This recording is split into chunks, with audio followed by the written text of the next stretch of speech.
Mm-hmm. Bang!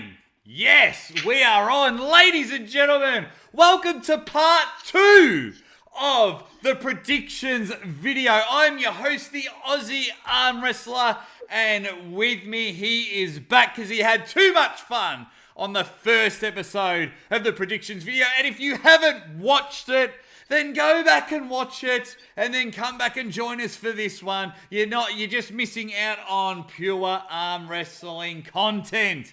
But here we are, and let's welcome my co-host like I did on part 1. He is the inventor of the RMPR, which is dividing the world of arm wrestling. I have never participated in RMPR because I can't lift enough, in case people wondering where is Aussie Arm Wrestlers RMPRs. Of course, I'm a huge supporter of this co-host. He is the OG of the live stream. Don't you ever forget that. This man was doing YouTube live streams before everyone realised that's where you kind of make a few dollars from. This man was the OG doing them on a weekly basis. Speaking of a weekly basis, he's on Arm TV. He does his own show, Arm Wrestling After Dark. I call him Mr. Everywhere, but you all know him as Uncle John. Uncle John, welcome back, my man. Good to see you again. Absolutely. Happy to be here, man. We are absolutely loving it now. We went back, and it'll be interesting to see if our predictions were right for part 1, because this will be up before all the events. But this time, in part 2, we are taking on the mammoth task of East versus West. That is what this predictions video is going to be. There's this fantastic event that's happening in Turkey in a couple of weeks, mid-June, I believe. June 12th. June 12th, if I've got the date right. There is, let me double check, 1, 2, 3, 4, 5, 6 mega matches that Uncle John and I are going to go through and absolutely smash it. We're going into the crystal ball of arm wrestling. If you're a gambling man, listen to what we say, because we are going to make you money even if we pick opposite people. Work it out, go with what you are going. But before we get into our predictions, Uncle John, I just want to have a chat with you. So a bit of context for those that don't know. Erkan Terzi's organised this event. He's got his team together and he goes, let's get everyone else to pay for the prizes. And he's started a GoFundMe page. Herman Stephens has been a big push, flag bearer for. What are your thoughts, Uncle John, on getting the arm wrestling public to pay for the prize money and donate money? Well, I certainly don't have any problem with it. I think that, a lot of people don't like it. There's a lot of people who really bang the drum that we should look outside of actual arm wrestlers to fund arm wrestling, which I think there's merit to that argument too. But we might just not be there. We're not there yet. We're on our way to being there, but I don't think we are there. So I think it's a fine way to do it, especially in a time where we've had a huge drought of major matches. And let's be clear. These are major matches, right? Yes. Some of these are really, really, really top-notch matches.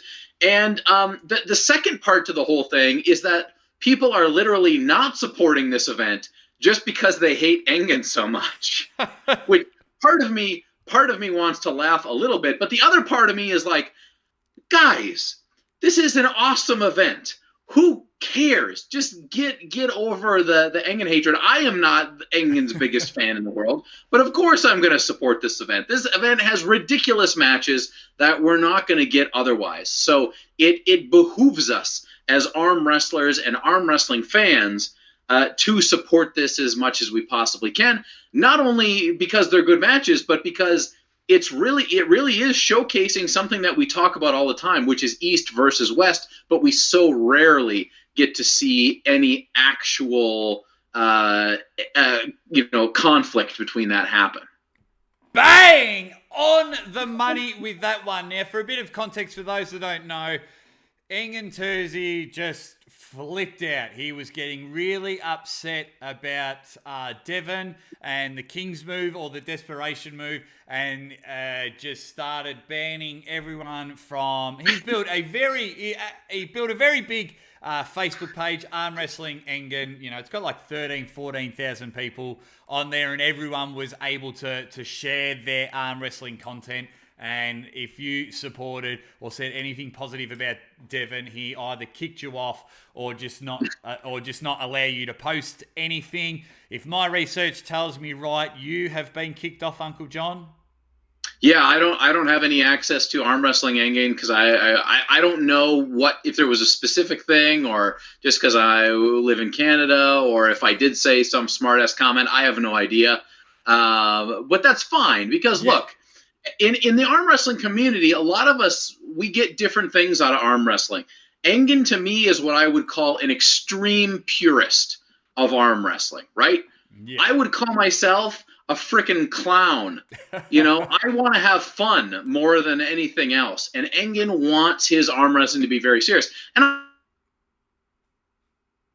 I can respect that, but I can also just not really give a shit about that too. So, you know, it's Engen's page. He can do what he wants. But at the end of the day, I serve arm wrestling. Yeah. I don't serve myself. I don't serve Engen. And I do believe that this event is good for arm wrestling. So I 100% support the event.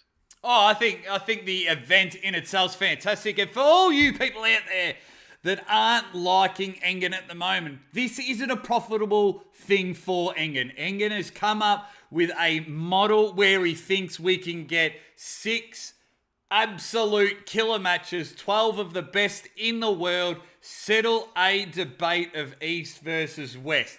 So just go over there, throw a few bucks, we can all band together, and I believe it's just going to prize money. We're not paying for flights or anything like that. I think it's purely on prize money and maybe a couple of little bits and bobs. I believe the competitors have got to get over there themselves or find their own sponsorship to get there. I could be wrong, but just understand those that aren't a fan of Engen, this isn't a profitable thing for him. This is more one last bang. This will be Engen's retirement match, which we'll go into a bit later. So yeah, just go there, support it. You can sit on whatever side of the fence you want. You can sit there and go, well, yeah, you should get sponsorship and get businesses and people that can afford it to pay for it. But then another side of me is like, let's see what the arm wrestling community can bring. You know, let's see if we're really invested into the sport. You know, and some of the money that goes in those live streams and things like that, I think everyone can throw a few bucks to this go for the page. So it'll be good. Right, let's dive into it. We have got 6 matches. First one, we have got the mustache power of Herman Stephens, the 9th or the 10th. I think every time he changes his Instagram or his Facebook, he's the 2nd, he's the 3rd, but it doesn't matter what number is next to his name. He is a phenomenal puller, and he is taking on now. Uncle John and I are going to turn into apprentice butchers because the way we pronounce these names, we're going to just absolutely slice them all up. Now, I think it's F.A. Comac. Close enough for me. That'll do. That is the first match. And a bit of context to this. F.A.'s more of a strength power lifter, sits around, I think he was 110 kilo Turkish national champion a couple of years ago. He's had some time off coming back into the sport. Herman is a pretty big guy himself. He had that phenomenal Zloty event, 2019, but then a bit of an injury. So this match for me is really interesting, and I'll fire us off on this one. I think West takes this one. Now, I'm not too sure about Herman's training, but for this one, the West get a lot more funding. You know, the Europeans, they get a lot more funding when it comes to arm wrestling or just any sport. Herman's got to go do his job and look after his family. He's got to comb his mustache, and all of that takes time outside. And when I hang it on the mustache. That is a phenomenal mustache. Now, Herman, I keep trying to call him Hermes because we're about to talk about Hermes later on in the night. Herman is a phenomenal puller and had an impressive thing at Zloty. So every time I keep watching some of that footage, I'm more leaning towards him. But just looking up this Turkish powerhouse, I'm just going very close 3-2 to Mr. Komek. Mhm. So, as far as I'm concerned, I'm going to be much more worthless when it comes to these matches than I was perhaps with in part one, just because I don't spend a ton of time researching the Eastern pullers.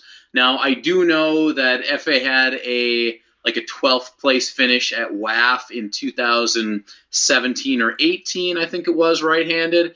Not a bad puller. Has probably come a long way. 2017 is a long time ago. Obviously, Herman Stephens is one of the premier guys at his weight in North America.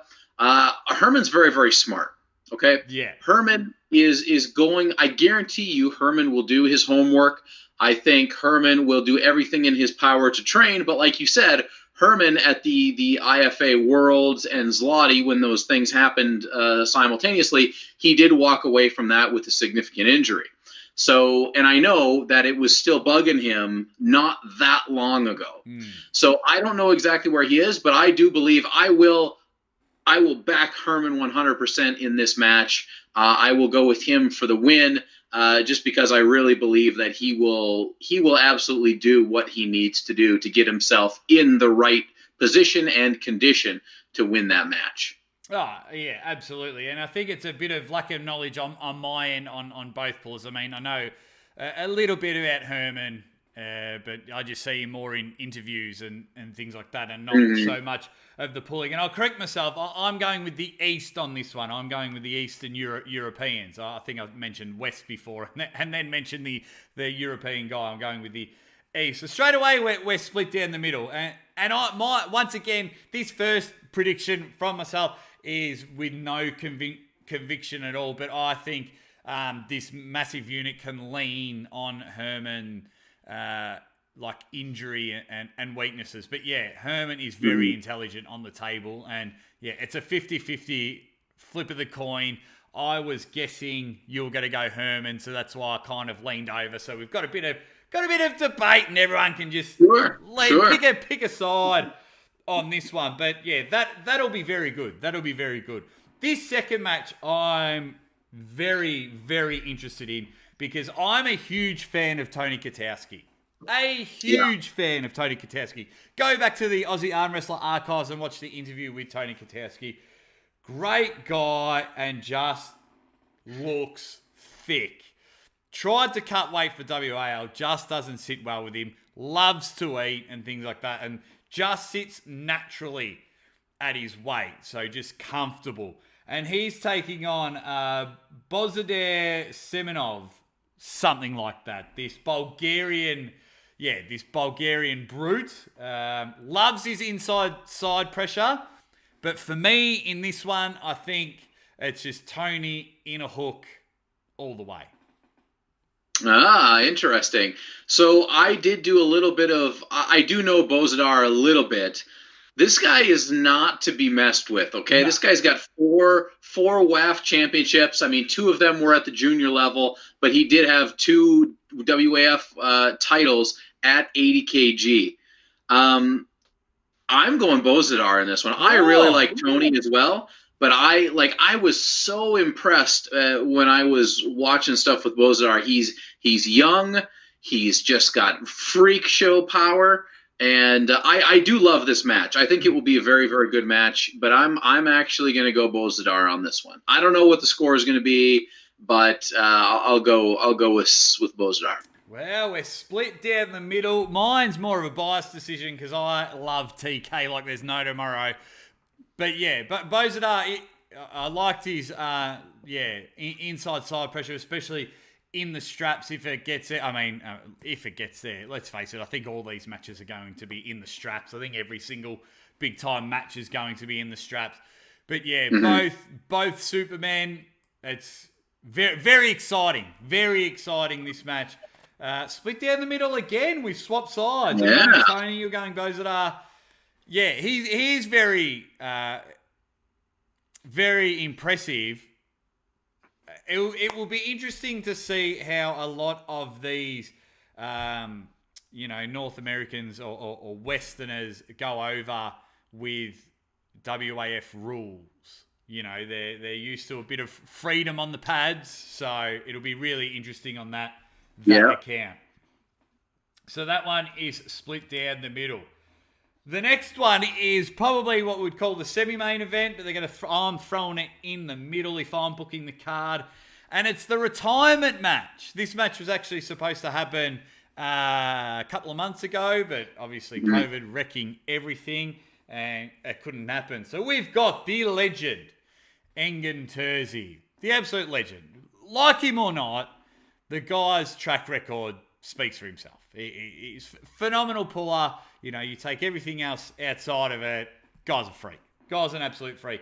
And he's taking on Artur Makarov in this one. Mm-hmm. Now, this will be really good. I don't know if Erkan is going all out, like all out. Read what you want to in that one. Some might understand, some might. But because it's his last match, he might go all out. And get strong. But they did pull not that long ago in Istanbul. And Artur, if he got him on the inside, he was too much for Erkan. But once Erkan could get on the outside, he had Artur's number. So it'll be interesting to see how this match goes. What are your thoughts on this one? Well, I'm of two minds, right? So Artur won their last match 3-2, but it was not easy, right? So you've got that data, but I know how much of a proud arm wrestler Erkan is, right? I guarantee you the last thing that Erkan wants to do is end his career on a loss. There is no way that he wants to have that, because that will grind at him. I guarantee you they got the personality type that will grind at him for the rest of his life if that's what happens. And Erkan is like, if you wanted someone who knew more about arm wrestling or the intricacies of arm wrestling or the technicalities of where you need to go, when you need to go there, what you really can't ask for much more than Erkan, okay? Now, I'll stop, sucking up to Erkan because I really don't want to, nor do I really care. And it on some level, it pains me to do that, but I am going to go with Erkan, mostly because I don't believe he will be willing to take a loss into retirement. He just isn't going to want to do that. Yeah, that's a real interesting one on that one. Do you reckon there might be a bit of match fixing in this one? Do you think there might be a few dollars that slipped under? We know Erkan hates going underneath the table, but do you think a couple of dollars might be slipped underneath there and go, let's just make it entertaining. Let's pay some respects and let me go out with a bang, so to speak. I love a good stitch up, and I love a good conspiracy and things like that. And look, it probably won't happen because Erkan is so proud. And like you said, if he doesn't get this win, it's going to bother him, and he'll probably have another retirement match and another retirement match until he can get that win. In saying that, depending on Artur's training, he just looked too strong if he could get him inside. I think when he could get him inside and lean on him the last time they competed, so I don't think Artur will allow Erkan to come outside. And if you go back, actually, funny enough, if you go back to that Istanbul Cup match, their last hit out, there's some footage from there that actually broke up the Erkan and Devon relationship in that match. Right. Because Erkan started going, ooh. Yeah. And blew up the arm wrestling world. Go back and watch Open top roll. Come on. Wow, didn't that just kick off everything? That's so good. Yeah, go back and watch that match, guys. Engen versus Arta in Istanbul Cup. And yeah, Engen tries to come outside, but he's just getting that little bit lower. Still stays above the table. But, of course, Devon playing mind games just went, that's a king's move. And then we were off. We were off to the races. And, yeah, the video, like, if they had machine guns, I'm sure they were hitting at each other. It just went absolutely nuts. But my pick for this one, I think with any sort of retirement, there is a reason why you retire, and it's very hard to retire whilst you are winning, because that itch is always there. And I think the pro wrestling side of me is always like, you always retire putting someone else over. Right. And you said it in the last video, but this could be a bit of a passing of the torch. Very underutilized term of expression. Only ever been said in 2 videos, predictions part 1 and predictions part 2. I'm going Arta on this one. I think it'll be close. I think it'll be powerful. It'll be interesting to see how big Engen is and how much he's obviously he's going to put everything into it. How much? It'll be interesting to see.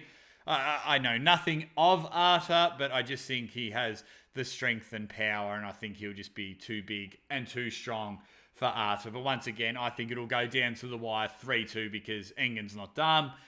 He's proud and he is phenomenal. And I think I probably overused that word too much. But yeah, I think so far in the first 3 matches, we are separated.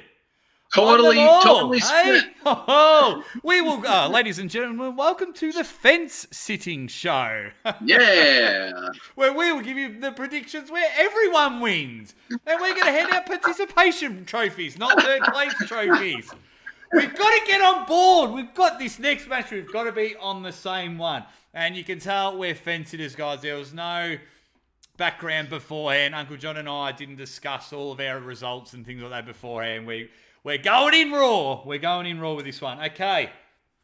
Next match. Going to be very interesting because we're going to be very excited to see Sarah Bachman back on the table. And she is taking on a world champion many, many years ago. Had to take a 5-year break due to no money. Things like that. Has gone back, was very impressive at WAF in 2017. Got a pin on Marlon Kleinsmith. Fia Rezic pinned pretty easy, but she was almost unbeatable in 2017. And it's Arena Drieva. Mm-hmm. Arena Drieva. I can't roll R's. So you're not rolling. I'm not rolling your R's, Arena. She was a double golden arm winner. What's that? I'm not 100% sure. I did just a little bit of research on her, and she's very, very good. She's very good. She's got some very big wins. But for me, I'm not going against Sarah Bachman. Sarah Bachman appears to be in the best shape she's been in possibly ever in her career. You know, she had the injury against Gabriela Vasconcelos at WAL, and that injury really set Sarah into a different path. And she looks phenomenal right now. So I'm all aboard the Sarah Bachman train at this point in time. Move over, Uncle John, because I've got a ticket to the Sarah Bachman train as well. Save a seat for me at the front. Absolutely, I'm going over that. Anyone that can win Zloty with one arm in a sling is doing okay in my books. I think Sarah Bachman is the only person to have minus body fat percentage. I think she's at minus 2%. And yes, before, the dirty people go, oh yeah, she'll win because she's good looking.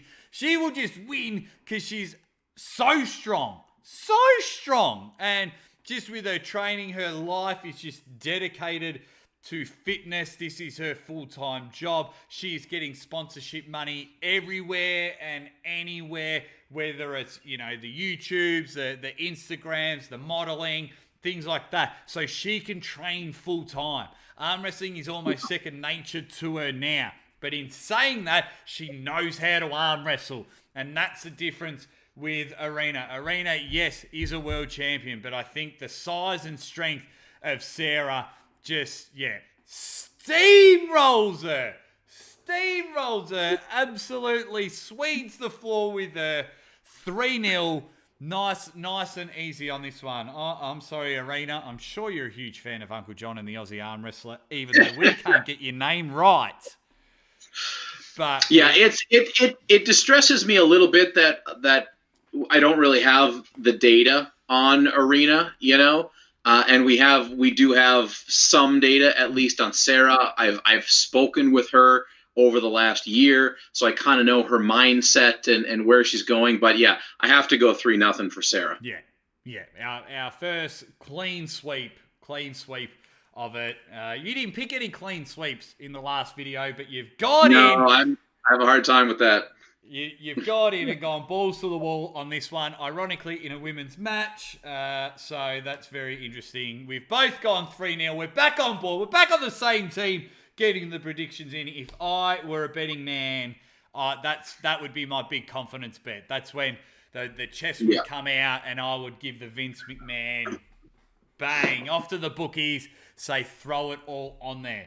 That is a whole nother video for itself. But betting in arm wrestling is something that needs, if I can't make my money on YouTube and things like that, I could definitely make it on gambling on arm wrestling. That's for sure. Now, all right, 3-0. 2 matches to go. And this one, now these guys have competed before. We have Todd Hutchings. He's a huge supporter of the Aussie Arm Wrestler. He's been on the show twice. Fantastic guy. We even had matching haircuts at one stage. He's just a fantastic guy, the inventor of side pressure. Doesn't care about hands in arm wrestling. It's very ironic. Funny guy. I love Todd Hutchings, and he's taking on Zoloev. He's got about the Russian with 37 letters in his last name. Kazimirat. I was going to get there in the mix. Kazimirat. Now, these two pulled like 8 years ago. They've pulled a few times, I believe, and Todd kept winning on elbow fouls. Whenever Zoloev was getting in a losing position, he would just take himself off the table. So, I don't know what Todd's training's like at the moment. When you look at him in photos, he thinks he looks good. The Eastern Europeans, these Russians, they just train and train and train and train. Zoloev just has got basketballs on his arm for biceps. Obviously Toddzilla's a lot different from 8 years ago, from that Arm Fights 42, I think it is, from that hit out. So, not seeing much of Todd. But then when we saw Todd train with Michael Todd, we were like, oh God. Yeah. He's still got it. What are your thoughts? What are your thoughts on this absolute hit out? Well, it was so interesting. Like, I was like, oh man. So background, that match, that Vendetta match between Todd Hutchings and Hajmaret, that was the first arm wrestling pay-per-view I ever saw while I was an arm wrestler, right? That was the first one ever. So I have fond memories of it, and I went back and I actually just watched it recently, and I was like, the thing that struck me the most about it was like, man, Todd Hutchings is pulling way different than he does now, right? Yeah. It was so long ago. It was like 2012. So we're talking at least 9 years ago. And both of these guys, I guarantee you, are going to have it's almost like inconsequential to go back to that match because it was so long ago. And Toddzilla pulls a lot differently now. I'm sure Hajmaret is the same way. So it's hard to say, but I am 100% going with Todd Hutchings in this match. Yeah, same here. Yeah. Absolute. Now I'm not going to go clean sweep. I think that Zoloev will get at least one. So I would go, like, if it's going to be best of 5, I'll go 3-1. for Todd Hutchings. But I just have to imagine that Todd Hutchings, he will be able to dominate with the tools that he has built, because the guy just keeps getting better every single time you turn around. He's got more power, he's got more side pressure, he's got more options. And look at his matches over the last couple years even. It's just he only goes up. He's only tangling with the heaviest, most dangerous humans on the planet. That's right? And for him to go against Zoloev, I don't know what weight they're coming in at, but don't tell me that Zoloev is going to be as big as Devin Larratt or Jerry Cataret or anything like that, right? So I think that Todd will be able to handle anything that Zoloev throws at him. Get the brooms out. This is a clean sweep. Get him out. Todd Hutchings is winning 3-0.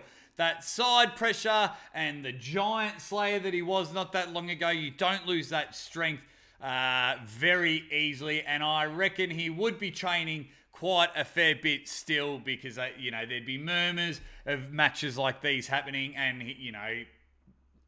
back in the day, Lachlan Adair was going to come over and pull him. Todd Hutchings wants to pull everyone. He did some work on TAL, pinning people. Looked fantastic when he went to the Monster Factory.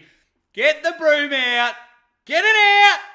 Todd Hutchings is winning convincingly. My guy, 3-0. That side pressure is going to be too strong. If he wants to go inside, that's going to be too strong as well. The match won't go outside, so you can hang your raincoats up. No one's going outside on this one. It's staying inside, and Todd Hutchings wins convincingly on that one. 3-0, easy. Very nice. That's how it's happening. Now, the main event on this one, we have the Wild Horse, Matt Mask, one of the fastest growing YouTube channels, which is great. I side note, loving all the top stars getting some sort of reward for their work these days. I think it's great, Matt being one of them. Mm-hmm. Devin had the pancakes. Matt's on the mac and cheese. He should be calling it the Matt and cheese, like it's just there waiting for him.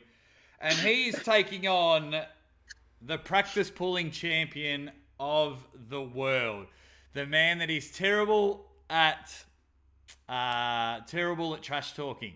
Really just, you cringe. Exactly. You get it. Go back early on when Hermes was calling out. There was a phase where it was just calling anyone and everyone out, and Hermes jumped in, and I was sat there and I was like, oh, mate. Oh, like not even blaming translation can save you on this one. Like, Look, let me say this. Hermes is absolutely 100% an absolute elite arm wrestler. Correct. Okay? Do not fool yourself. It's very easy to get into this mindset where we see all of these super high power elite guys and we're like, oh, Hermes sucks. No. Hermes does not suck. Hermes is a very special human that is an absolutely amazing arm wrestler who will destroy pretty much anyone on this planet. However, the Wild Horse, Matt Mask, is one of the most high-octane, high-power, does not give an F about anyone for any reason at any time, and nor does he care for his own safety or his own health, and he will throw hard, and I think that will continue to happen. The only benefit that Hermes is going to have is the fact that this is going to be a WAF-style table and start instead of a WAL table and start. Now, I don't really buy into the whole thing. Like, if you know you're going to go to the WAL and pull in the WAL, you need to be prepared for WAL rules and starts. That's on you. But again, I think that it comes down to Matt Mask's intensity, his power, and again, don't get me wrong, Hermes is right there as well, but I don't think it's quite enough to overtake Matt Mask. And I do think this is going to be more of a battle, but I will take Matt Mask 3-2 in this match. Oh, well, yeah, I am with you 100% of the way. I've even made a video on why Matt Mask will beat Hermes Gasparini, and I have not changed my mind one bit. Although Hermes looks like he's been stung by a few bees, he has swollen up massively. He does look big. He does look big. Looking ridiculous, and the man has been waiting for this rematch for years now. It wouldn't surprise me if there's a photo of Matt Mask in his bathroom windows, a la Rocky Montage and things like that. And if, I could see him on the arm wrestling table and a photo of Matt Mask when he's pinning people there, looking at that. Yeah. But Matt Mask wins. Matt Mask wins. Too many tools in his belt. And anyone, that pops their fingers back in mid-round, something like that is, too good in my sense. I understand how strong Hermes is getting, but I think the height, he's going to pull back. Yeah, unless, there's some dodges going on at the table beforehand. It's Matt Mask, and it's, I believe in my last video I had it 4-2 or something like that, or 3-1. I can't remember in my video, but I am all over Matt Mask, and Matt Mask wins easy. Yeah, I think there will be some battling. There will be some, but I think it's going to be like a questionable couple early matches where it could go either way. And then I think that Matt will consistently get better as the matches go on. Because Matt is just like, Matt comes in at that high octane level, and then you're like, when's he going to fall? When's he going to fall? And he never freaking falls, right? It just stays at that red line pace the entire time. And because there's no mind games or anything, Matt's not going to pit himself. Matt's just going to go until his arm snaps off. Look, I think Hermes will be trying to attack those fingers in a top roll, but I think Matt just gets rising first. I think he gets there first and he's able to hold on, take the hand, and do what he wants with the match. Hermes was too slow in WAL. You can't blame the pads. He was just too slow.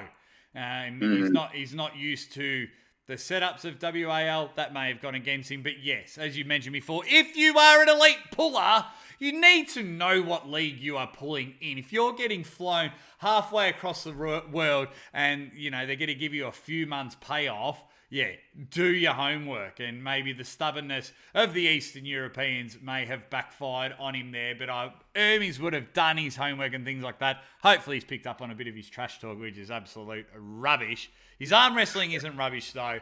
But we are both in agreement. Matt Mask wins. It's probably 3-1 for me.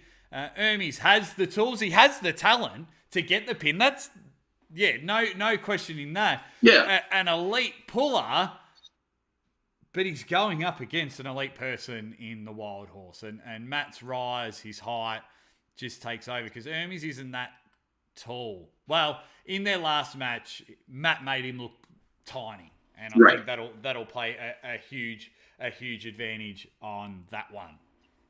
I agree. And there it is. There is the East versus West prediction shows. We were fence sitting for a while. We're on opposite ends picking, but we came home strong. Cracked the whip at the end, and our minds combined, and we looked into the crystal ball of the arm wrestling world and told you who is going to win in this phenomenal thing. Throw a few bucks to the GoFundMe page, and then after you've done that, like, share, and subscribe to the Aussie Arm Wrestler channel. Head over to Uncle John's Arm Wrestling Show because he's doing fantastic things. Not only on his channel, but on other people's channel. He's so accessible, and we're always grateful for Uncle John's time. Guys, we really appreciate everything, but mostly we appreciate your time, Uncle John. Thank you. Hey, anytime. Always happy to be here on Aussie Arm Wrestler, and hope to be here many, many more times for many more prediction shows. Sucked in. I've got it on video. That's exactly what will happen. You will be on plenty more video, guys. Check it out, and we'll catch you next time.